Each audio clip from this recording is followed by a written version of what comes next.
ሰላም ጤና ይስጥልኝ ክቡራትና ክቡራን ተመልካቾቻችን እንደምን አላችሁ? ከከፋ ቴሌቪዥን የሰዓቱን ዜና ይዘን ቀርበናል። ዜናዎቹን እየመራው ፍጹም ተሾመ አብሬያችሁ ቆያለሁ።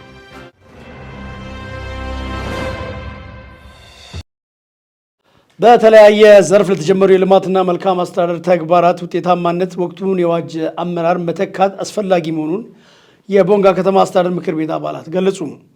አዲሶቹ ተሿሚዎችም ሆነ ነባር አመራር የህብረተሰቡን ተጠቃሚነት ለማረጋገጥ የሚያስችሉ ተግባራት ላይ በትኩረት መስራት እንዳለባቸው ተጠቁሟል።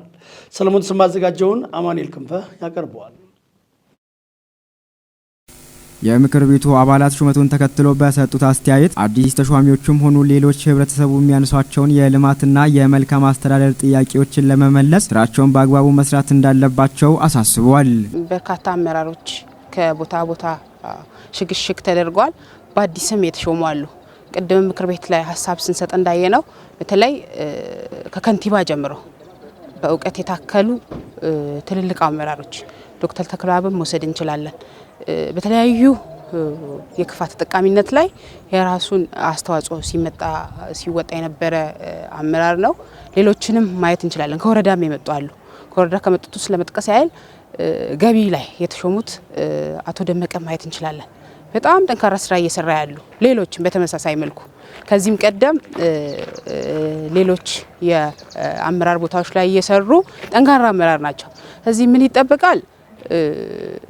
ግልጽ ነው። ወቅቱን በዋጀ መልኩ በተለይ ህዝባችን የሚፈልገውን የመልካም አስተዳደር ጥያቄ ሊሆን ይችላል፣ የመሰረተ ልማት ጥያቄ ሊሆን ይችላል መፍታት የሚችሉ ጠንካራ አመራሮች እስከተመረጡ ድረስ ህዝቡን በማስተባበር በዛ ልክ ጠንካራ የሆነ ስራ ይሰራሉ የሚል ተስፋ አለኝ። ያው በተመሳሳይ መልኩ ፓርቲውም አይቶ ስላቀረበ ቅድምም ምስጋና አቅርበናል። አሁንም በተመሳሳይ መልኩ ምስጋናዬን እያቀረብኩ እኔ በዛ ልክ ስራቸውን አጠናክሮ ይሄዳሉ የሚል መነሻ ነው ያለኝ። ተሰጠው የምክር ቤት በምክር ቤት ላይ የከተማ ከንቲባ ሹመትን በሚመለከትም ሌሎችም የካቢኔ አባላት ሹመትን በማሸጋሸግም በአዲስ ሰዎችን በመሾምም የተደረገው ሹመት ተገቢና ትክክለኛ ብዬ ነው ማስበውና በመጀመሪያ ደረጃ የተሾሙ ሰዎች በትምህርት ዝግጅታቸው በጣም የበቁ ሰዎች ናቸው። በእድሜያቸውም ደግሞ ወጣቶች ናቸው። በመተካካት መሪ ደረጃም በጥሩ ሁኔታ ሊመሩ ሊያስተዳድሩ የከተማ ውስጥ አሁን ብዙ የተጀመሩ ልማቶች አሉ። የመልካም አስተዳደር ጥያቄዎች አሉ። የፍትህ ጥያቄዎች አሉ። አጠቃላይ እነዚህን ስራዎች አቀናጅቶ በጥሩ መልክ ይመራሉ የሚል ግምቱ እምነቱም አለኝ። የቦንጋ ከተማ ምክር ቤት ዋና አፈ ጉባኤ የሆኑት አቶ አጥናፉ ወልደ ጻዲቅ በበኩላቸው የአስቸኳይ መድረኩን ማድረግ የተፈለገበትን ምክንያት ገልጸው የተሰጠውንም ሹመት በተመለከተም የሚከተለውን ብለዋል። አስቸኳይ ጉባኤ ያስፈለገው ምክንያት ያው የፊት ለፊት አመራሮች ሹመት ነው፣ የአመራር ሹመት ነው። ሽግሽግና በአዲስ መልክ ደግሞ ወደ ካቢኔ የሚቀላቀሉ አመራሮችን በፓርቲ በኩል ቀርቦ ያው በምክር ቤት ነው የሚጸድቀውና ለዛ ነው የተፈለገው። ለዚህ አሁን በዋናነት ያው ስራ ነው። በርግጥ አሁን እንዲሁ በምክር ቤታችን በጉባኤ አባላትም የተከበሩ የምክር ቤት አባላትም አስተያየት ሲሰጡም ሀሳብ ሲያቀርቡም የነበሩት እነዚህ ሰዎች እዚህ መዋቅር ውስጥ አይስሩ እንጂ አሁን አዲስ የመጡት የቀድሞ ሲያገለግሉ የነበሩትንም አመስግነዋል። ከቅርብ ጊዜ ወዲህ በከተማችን የታየ ያለው ለውጥ እንደዚሁ ከዚህ በፊት ባሳለፍናቸው ጊዜዎች እንደዚህ አይነት ስራዎች ቢኖሩ ከተማችን ዛሬ ማናቸውም ከተሞች በላይ ማደግ ትችል ነበረ። ይሄ ቅንጅታዊ አሰራሩ፣ ቆርጦ መወሰኑ፣ አንድነቱ፣ በቲም መንቀሳቀሱ ራሱ እጅግ በጣም ይበረታታ ነው። ምክንያት ደግሞ የዚህን ከተማ ለውጥ ያመጣው ይሄ ነው። ይሄንን ያሳዩ አመራሮች ናቸው ተብለው የዱም እዚህ ያሉ አሁን በቦታቸው ያሉም ቢሆኑ በአብሮነት የሰሩት ስራ የሚደነቅ ነው። ለወደፊት ተጠናክሮ መቀጠል አለበት የሚል ሀሳብ ነው የቀረበው። አሁን ደግሞ የተሾሙትን በተመለከተ እንግዲህ በአንድም በሌላም እዚህ መዋቅር ውስጥ ኑሮ አይስሩ እንጂ አንዳንዶቹ እዚህ አገልግለው የሄዱ ናቸው። መጀመሪያ አካባቢ እዛም የሚያገለግሉት ያው ህዝባቸውን ነው። ጠንካራ በጣም ያው የሚታወቁና በስነ ምግባርም በሌሎች ነገሮችም በስራ እንቅስቃሴያቸውም በጣም ብርቱ አመራሮች ናቸው። በመጨረሻም የሚከተለውን መልእክት አስተላልፈዋል። ሹመት ሲባል በተለምዶ ከምንወስደው በዘለለ ህዝብን ማገልገል ነው፣ ለህዝብ መሰጠት ነው። አይተህ ከሆነ ጥሩ ቦታ ወይ ደግሞ የተሻለ ነው ተብሎ ከሚታሰብ ከክልል ጭምር ነው እነ ዶክተር ተክላ ቦታቸው የመጡት። ያ ማለት ምንድነው? ለህዝብ ያላቸውን ወገንተኝነት፣ ለህዝብ ያላቸውን የስራ ፍቅር ለማሳየት፣ ለህዝብ ያላቸውን የአገልጋይነት ስሜት ጭምር ለማሳየት ነውና የመጡት። በዛ መንፈስ ነው መቀጠል ያለባችሁ። ታች ስትወርዱ በጣም በርካታ ችግሮች ይኖራሉ። ያው ችግሮች አይኖሩም ተብሎ አይታሰብም። በተለይ ከተማ ነው፣ ቦንጋ ከተማ ቀመስ ከመሆኑ ጋር ተያይዞ በርካታ ችግሮች ይኖራሉ። እነሱን ችግሮችን ጠንክሮ ማለፍ አስፈላጊ ነው ብዬ ነው ወስደው መደላድል ነው ብዬ አልወስድም። ከህዝቡ አንጻር በበርካታ መንገድ ማገዝ አለብን። እኔ ምክር ቤት ላይም ቀደምም ስናገር እንደነበረው በተለያዩ መንገዶች በመነጋገር ሊሆን ይችላል፣ በጉልበት ሊሆን ይችላል። ህዝቡ ያው ታታሪ ነው፣ አጋዥ ነው፣ ይታወቃል። አሁንም በዚህ መልኩ አጠናክሮ ቦንጋን የተሻለች ማድረግ እኔ ለተሿሚዎች ማስተላልፈው ምክንያት አንደኛ እንግዲህ እኛም የህዝብ እኩልና ወስደን ነው ተሿሚዎችን የሾም ነው። ስለዚህ ለመረጣቸው ህዝቦች እነሱ ለተሾሙት ህዝብ ቅን፣ ታማኝ አገልጋይ መሆን አለባቸው። በስነ ምግባራቸው አርአያ መሆን አለባቸው። ትልቁ ነገር መሪው አይሳሳትም አይደለም፣ ስህተቶች ይኖራሉ። የሚሰራ ሰው ይሳሳታል። ቶሎ ስህተቶችን የማረም ሆነ ብሎ የሚሰራ ስህተት ካልሆነ በስተቀር ደግሞ እነዚህን ከህብረተሰቡ ቅድም ያልኳቸው ነገሮች እያዳመጡ ከህዝቡ ጋር አብሮ መሄድ ከቻሉ ጥሩ ውጤት ያመጣሉና አደራ የምላቸው የተሰጣቸው አደራ ነው፣ ኃላፊነት ነው የተሰጣቸው። የተሰጣቸውን ኃላፊነት በብቃት፣ በእውቀት፣ በታማኝነት፣ በመልካም ስነ ምግባር በተለይ አሁን ህብረተሰቡ የሚፈልገው ጥሩ ስነ ምግባር ይፈልጋል። ጥሩ የሆነ መስተንግዶ ይፈልጋል። ጥሩ አቀባበል ይፈልጋል። ችግሩን የሚያዳምጠውን ሰው ይፈልጋል። ስለዚህ ችግሩን የማዳመጥ ችግሩን የመፍታት አቅማቸው የፈቀደውን ያህል ከአቅማቸው በላይ የሆነውን አድርጎ አይደለም ያንን ችግር እንዲፈቱ ለሱ አደራ ይላለው። እንደ አንድ ምክር ቤት አባል ወይም እንደ አንድ አመራር ተቀናይተን ተናበን ተያይዘን ለዚች ከተማ ለውጥ መትጋት አለብን። እነሱም ለዚህም ደግሞ ስንል ህዝቡም ያው የተለመደ ነው። ቦንጋ ከተማ ህዝብ በጣም ተባባሪ ነው። በአሁን ሰዓት እንግዲህ ይሄ ሁሉ በመንግስት አካላት ብቻ በአመራሩ ብቻ የተሰራ አይደለም። ህዝቡ ቤት ከማንሳት ብቻ አይደለም፣ ገንዘብ በማዋጣት ብዙ ነገሮችን በመደገፍ ለከተማ ለውጥ እጅግ በጣም ትልቅ አርአያ ነው እየሆነ ያለውና ይሄ ይቀጥል የሚል መልእክት ነው በስተመጨረሻ የሚያስተላልፍ። መከላከልና አክሞ ማዳንን መሰረት ያደረገ የጤና ስርዓትን በመከተል በተሰራው ስራም የተሻለ ውጤት የተመዘገበ መሆኑን የጌሻ ወረዳ አስተዳደር አስታወቀም። የወረዳው ጤና ጥበቃ ጽሕፈት ቤት በ2017 በጀት ዓመት አፈጻጸምና የ2018 ጤና ትራንስፎርሜሽን አጀንዳና ቀጣይ አቅጣጫዎች ላይ ውይይት አካሂዷል። ባልደረባችን በላቸው በላይ ከስፍራው ያደረሰንን ዘገባ ክፍሌ ዓለሙ እንደሚከተሉ ያቀርበዋል።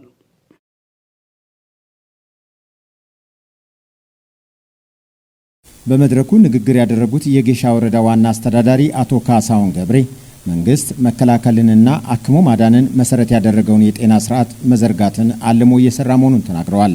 በዚህም ውጤቶች ስለመመዝገባቸውም ጠቅሰዋል። በተለይ ከጤና ተቋማት አኳያ የተደራሽነት ችግር ያለባቸውን አካባቢዎች በመለየት እየተሰራ ባለው ስራ ውጤቶች መኖራቸውን አክለዋል። የሴቶች ልማት ህብረት አደረጃጀትን በመጠቀም የጤና ፓኬጆችን በመተግበር ሞዴል የሆኑና ወረርሽኝ መቆጣጠር የጀመሩ የሴቶች ህብረት መፈጠሩን ያነሱት አቶ ካሳሁን የጤና አገልግሎት ተደራሽነትንና ፍትሐዊነትን ለማረጋገጥ ታቅዶ እየተሰራ ስለመሆኑም አብራርተዋል። የማህበረሰብ አቀፍ የጤና መድህን ስራ በተደራጀ ሁኔታ ተጀምሮ ሁሉም የህብረተሰብ ክፍል ተጠቃሚ እንዲሆን ተደርጓል ነው ያሉት። በጤና ተቋማት እየተሰጠ ያለው የአገልግሎት አሰጣጥ ቀልጣፋና ተደራሽ እንዲሆን ለማድረግ እየተሰራ ነው ያሉት ዋና አስተዳዳሪው እየመጣ ያለውን ውጤት ለማጠናከርም ጥረቶች እንደቀጠሉ መሆናቸውን ተናግረዋል። አጠቃላይ የጤና ኤክስቴንሽን ፕሮግራምን ውጤታማ በማድረግ እያስቸገረ ያለውን የወባ ወረርሽኝ ከመቆጣጠር አንጻር እየተሰራ ስለመሆኑን ገልጸዋል። በ2017 የበጀት ዓመት ወረዳው ከዞኑ ካሉ መዋቅሮች በጤና ስራ ግንባር ቀደም መሆኑን የተናገሩት አቶ ካሳሁን በዚህም ለሽልማት መብቃቱን ተናግረዋል። ይህንን ውጤት መነሻ በማድረግ ቀጣይ በተሻለ መልኩ ማጠናከርና በቅንጅት መስራት ያስፈልጋል ብለዋል።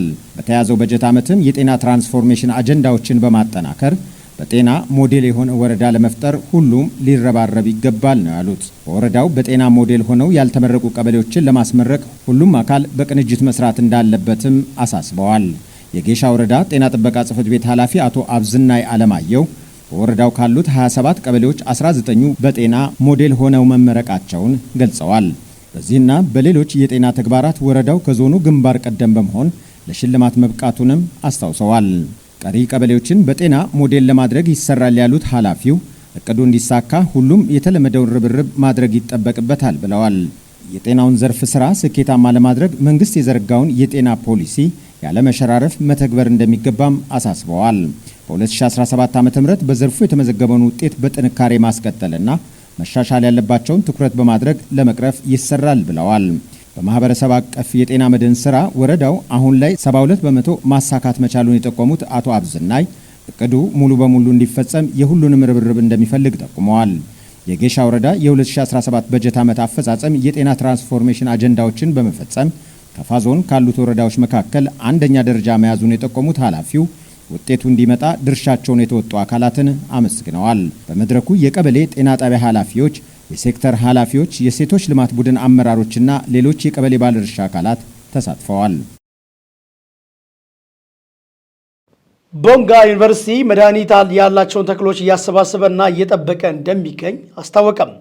በዚህም ከ370 በላይ ለተለያዩ ሕክምና አገልግሎቶች የሚውሉ እጽዋትን ማሰባሰብ መቻሉን ነው ዩኒቨርሲቲው የገለጸው። የዩኒቨርሲቲው ተጠባባቂ ፕሬዝዳንት ዶክተር ደገላ እርጌኖ እንደገለጹት አባቶች በሽታ እንዳያጠቃቸው የሚገለገሏቸውን መድኃኒትነት ያላቸው ተክሎች ማዕከል በማዘጋጀት የማሰባሰብና የመጠበቅ ተግባር እየተከናወነ መሆኑን ተናግረዋል። በዚህም ከ370 በላይ ለተለያዩ ሕክምና አገልግሎት የሚውሉ እጽዋትን የማሰባሰብና የማደራጀት ስራ ስለመከናወኑም ዶክተር ደገላም አስረድተዋል። ዩኒቨርሲቲው የአካባቢው ማህበረሰብ እሴት፣ ባህልና እውቀት የማጥናትና የማደራጀት ተግባራትን እየሰራ መሆኑንም ተጠባባቂ ፕሬዝዳንቱ ተናግረዋል። በቀጣይም በእጽዋቱ ላይ ምርምር በማድረግ አገልግሎት ይሰጣሉ ከተባለው በሽታ ጋር ያለውን ግንኙነት የመፈተሽ ተግባር እንደሚከናወንም ዶክተር ደገላም አመላክተዋል። በዚህ ረገድ ከእጽዋቱ አጠቃቀም ጋር ተያይዞ በማህበረሰቡ ውስጥ ያሉ እውቀቶችን የማሰባሰብ ተግባር እየተከናወነ መሆኑን ገልጸው እነኚህን እውቀቶች በመሰነድ ሳይንሳዊ ትርጓሜ እንዲያገኙ እየተደረገ ስለመሆኑም አስታውቋል። የዘገበው የኢትዮጵያ ፕሬስ ድርጅት ነው። በኢትዮጵያ የፉክክርና ምክክር ሚዛኑ የጠበቀ ጤናማና የዳበረ የፖለቲካ ምህዳር የመገንባት ስራ እየተከናወነ መሆኑን የብልጽግና ፓርቲ ምክትል ፕሬዝደንት አቶ አደም ፋራህ ገለጹ። የአማራ ክልል መንግስትና የፖለቲካ ፓርቲዎች የጋራ ምክር ቤት አባላት የምክክር መድረክ በባህር ዳር ከተማ መካሄድ ጀምሯል። ከፍ ያለሙ ተጨማሪ አለው። በመድረኩ የብልጽግና ፓርቲ ምክትል ፕሬዝዳንት አደም ፋራህ፣ የአማራ ክልል ርዕሰ መስተዳድር አቶ አረጋ ከበደና በክልሉ የሚንቀሳቀሱ የተለያዩ የፖለቲካ ፓርቲዎች እየተሳተፉ ነው። አቶ አደም ፋራህ በመድረኩ እንደገለጹት በኢትዮጵያ የፖለቲካ ምህዳሩ በምክክርና በፉክክር ላይ መሰረት ያደረገ የዳበረ የፖለቲካ ስርዓት እየተገነባ መሆኑን ተናግረዋል። ለዚህ የሚረዳ ዘንድ ጠንካራ ህገ መንግስትና ብሔራዊ ምርጫ ቦርድን ጨምሮ ሌሎች የህግ ማዕቀፎች፣ ተግባራዊ አደረጃጀቶችና ምቹ ነባራዊ ሁኔታዎች መመቻቸታቸውን ገልጸዋል። እንዲሁም እያንዳንዱ የፖለቲካ ፓርቲ አማራጭ ሀሳባቸውን በነፃነት ለህዝቡ የሚያደርሱበት ምህዳር መመቻቸቱንም አክለዋል። በተጨማሪም እርስ በርሳቸው የሚመካከሩበት፣ የሚወያዩበትና የሚነጋገሩበት እንዲሁም ገዢውም ፓርቲ የሚሞግቱበት አስቻይ ሁኔታ ተፈጥሯል ነው ያሉት። ፓርቲዎች ህግና ስርዓት አክብረው የሀገሪቱን ብሔራዊ ጥቅሞች ለማስከበርና ለሰላምና መረጋጋት መስፈን መስራት እንዳለባቸውም አስገንዝበዋል። የኢትዮጵያ የፖለቲካ ፓርቲዎች የጋራ ምክር ቤት ሰብሳቢ አቶ ሰለሞን አየለ በበኩላቸው የጋራ ምክር ቤቱ የዳበረ የፖለቲካ ስርዓት በመገንባት በኩል ሚናውን እየተወጣ መሆኑን ተናግረዋል።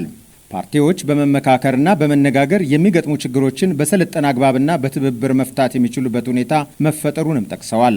በሀገሪቱ በምክክር እና ፉክክር የተመሰረተ ጤናማ የዳበረ የፖለቲካ ምህዳር እንዲገነባ የጋራ ምክር ቤቱ እየሰራ ነውም ብለዋል። ምክር ቤቱ በጋራ ለጋራ ህዝባችን የምንወያይበት መድረክ ሆኖ እያገለገለ ይገኛል ሲሉም አብራርተዋል። የዘገበው የኢትዮጵያ ዜና አገልግሎት ነው። የብሔሮች ብሔረሰቦችና ህዝቦች ቀን በዓል ህዝቦች ባህላቸውን በአደባባይ አውጥተው እንዲያስተዋውቁ በማድረግ ረገድ ሚናው የጎላ መሆኑን የፌዴሬሽን ምክር ቤት ገለጸ። ዘንድሮ በማዕከላዊ ኢትዮጵያ ክልል አዘጋጅነት የሚከበረውን የብሔሮች ብሔረሰቦችና ህዝቦች ቀን በዓል በማስመልከት የተዘጋጀ ሰነዶች ላይ ያተኮረ ከሁሉም ክልሎችና ከተማ አስተዳደሮች የተውጣጡ ባለድርሻ አካላት የተሳተፉበት መድረክ በአዳማ ከተማም ተካሂዷል። በመድረኩ የተገኙት የፌዴሬሽን ምክር ቤት ጽህፈት ቤት ኃላፊ አቶ ትግሉ መለሰ እንደገለጹት በዓሉን በየዓመቱ ከማክበር ባለፈ በፌዴራሊዝምና ህገ መንግስት አስተምሮ ላይ በትኩረት እየተሰራ ይገኛል ብለዋል። በዚህም ዜጎች በሀገራዊ ጉዳይ ላይ የጋራ ግንዛቤና አረዳድ እንዲኖራቸው እንዲሁም የህዝቦችን አንድነትና አብሮነት እንዲጠናከር በማድረግ ረገድ ውጤቶች መመዝገባቸውን ገልጸዋል። የአሁኑ መድረክም በዓሉን በማስመልከት የፌዴራሊዝምና ሕገ መንግስት አስተምሮን ይበልጥ ለማስረጽ በተዘጋጁ ሰነዶች ላይ ግልጽነት ለመፍጠርና በቀጣይ በየደረጃው የሚከናወኑ የግንዛቤ ማስጨበጫ ስራዎችን ለማሳካት ያለመ ስለመሆኑም ተነስቷል። የዘገበው የኢትዮጵያ ዜና አገልግሎት ነው። ታላቁ የኢትዮጵያ ህዳሴ ግድብ ዘላቂ የኃይል አቅርቦትን በማረጋገጥ ለዲጂታላይዜሽን መፋጠን አስተዋጽኦ የጎላ መሆኑን ኢዜአ ያነጋገራቸው ምሁራን ገልጸዋል። በጳጉሜ 4 ቀን 2017 ዓ.ም የተመረቀው ታላቁ የኢትዮጵያ ህዳሴ ግድብ ኢትዮጵያን ተጨማሪ 5000 ሜጋዋት በላይ ኃይል እንድታገኝም አስችሏታል። ጠቅላይ ሚኒስትር ዶክተር አብይ አህመድ የ2018 በጀት ዓመት የመጀመሪያ የ100 ቀናትን የማክሮ ኢኮኖሚ አፈጻጸም ግምገማን አስመልክቶ በኮይሻ ግድብ ከሚኒስትሮች ጋር ውይይትም አድርገዋል። በዚህ ወቅትም ጠቅላይ ሚኒስትር ዶክተር አብይ በሚቀጥሉት ወራት ለኤነርጂና መስኖ አገልግሎት የሚውሉ መካከለኛና ከፍተኛ ግድቦች እንደሚመረቁም ገልጸዋል። የተዘገባው የኢትዮጵያ ዜና አገልግሎት ነው። ክፍሌ ዓለሙ ተጨማሪውን ያቀርበዋል። ኢዜአ ያነጋገራቸው ምሁራን እንደገለጹት የታላቁ የኢትዮጵያ ህዳሴ ግድብ ተጠናቆ ወደ ኃይል አቅርቦት መግባቱ ዘላቂ የኤሌክትሪክ ኃይል አቅርቦትን በማረጋገጥ ለዲጂታላይዜሽን መፋጠን አስተዋጽኦ የጎላ ነው።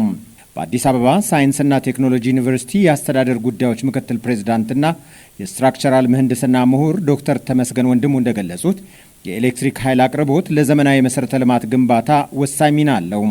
ዘላቂ የኤሌክትሪክ ኃይል አቅርቦት ለዲጂታላይዜሽን መፋጠን አስተዋጽኦ የጎላ መሆኑን አንስተው የታላቁ ህዳሴ ግድብ መጠናቀቅም ንጹህና ዘላቂ የኃይል ተደራሽነትን ለማረጋገጥ የሚያስችል መሆኑን ተናግረዋል። ከታላቁ ህዳሴ ግድብ መጠናቀቅ ባለፈ እንደ ኮይሻ ያሉ የኤሌክትሪክ ኃይል ማመንጫዎች እየተጠናቀቁ መሆን ዲጂታል ኢትዮጵያን እውን ለማድረግ አስቻይ መሆኑን ጠቁመዋል። በአዲስ አበባ ሳይንስና ቴክኖሎጂ ዩኒቨርሲቲ የአካዳሚክ ጉዳዮች ምክትል ፕሬዝዳንትና የኤሌክትሪካል ፓወር ምህንድስና ምሁር ዶክተር ከማል ኢብራሂም የታላቁ ህዳሴ ግድብ መመረቅ የሀገሪቱን የኤሌክትሪክ ኃይል አቅርቦት በእጥፍ ያሳደገ መሆኑን ተናግረዋል። ይህም የኤሌክትሪክ ኃይል አቅርቦት ዘላቂነትን በማረጋገጥ ለዲጂታል ቴክኖሎጂ መስፋፋት አስተዋጽኦ ያለው መሆኑንም ገልጸዋል። የኤሌክትሪክ ኃይል አቅርቦት ተደራሽነት መረጋገጥ ከተሜነትን በማስፋፋት ወደ ከተሞች የሚደረግን ፍልሰት ለመቀነስ የሚያግዝ መሆኑንም አስረድተዋል። ዩኒቨርሲቲው በሰው ኃይል ልማትና በጥናትና ምርምር ዲጂታላይዜሽንን ለማፋጠን ከተለያዩ ተቋማት ጋር በትብብር እየሰራ መሆኑንም አረጋግጠዋል። የኤሌክትሪክ ኃይል አቅርቦት ለዲጂታላይዜሽን መስፋፋት ከፍተኛ አስተዋጽኦ ያለው ሲሆን ከኃይል አቅርቦት ውጪ የዲጂታል ስርዓት፣ ኔትወርክ፣ ዘላቂነትና ፈጠራ እንደማይኖሩ ይታወቃል። የአፍሪካ ህብረት ኢትዮጵያን ምስራቅ አፍሪካን በባቡር መሰረተ ልማት ለማስተሳሰር የያዛቸውን ተግባራዊ እንቅስቃሴ እንደሚደግፍ በህብረቱ የመሰረተ ልማትና ኢነርጂ ዘርፍ ኮሚሽነር ለሬቶ ማታቦጅ ገለጹ። ኮሚሽነሯ ለኢዜአ እንደገለጹት የባቡር መሰረተ ልማቶችን አህጉሪቷን እርስ በርስ ለማስተሳሰር ለኢኮኖሚ እድገት፣ ለወጪና ገቢ ንግድ መሳለጥና ለቀጠናዊ ትስስር ቁልፍ መሳሪያ መሆኑንም ተናግረዋል። የባቡር መሰረተ ልማቶች ሸቀጦችና ሰዎችን በብዛት በፍጥነትና በጥራት ለማጓጓዝ ያለው ፋይዳም ጉልህ መሆኑንም ጠቁመዋል። የአፍሪካ ህብረት ንግድና የህዝብ ለህዝብ ግንኙነት የሚያሻሽሉ የባቡር መሰረተ ልማቶችን ለማስፋፋት እገዛ እያደረገ እንደሚገኝም እንዲሁም በዚሁም የኢትዮጵያ ባቡር ትራንስፖርትን ለማስፋፋት የወሰደቻቸው ያሉ እርምጃዎችን ከራሱ አልፎ ለአፍሪካ ተሞክሮ እንደሚኖረውና አርአያ እንደሚሆንም ተናግረዋል።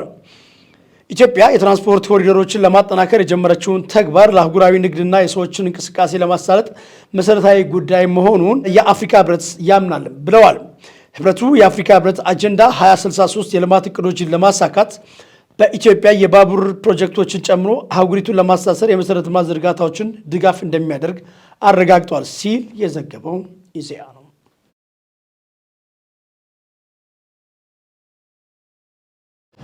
ክቡራትና ክቡራን ተመልካቾቻችን ለሰዓቱ ከክፋት ቴሌቪዥን ያሰናዳናቸው ዜናዎች ቀደም ሲል የተከታተላችኋቸውን ይመስሉ ነበር። ከቀሪ የክፋት ቴሌቪዥን መሰናዶዎች ጋር እንድትቆዩ የጋበዝኩ ዜናዎቹን የመራው ፍጹም ተሾመ አብሬያችሁ ቆየሁ። ሰላም።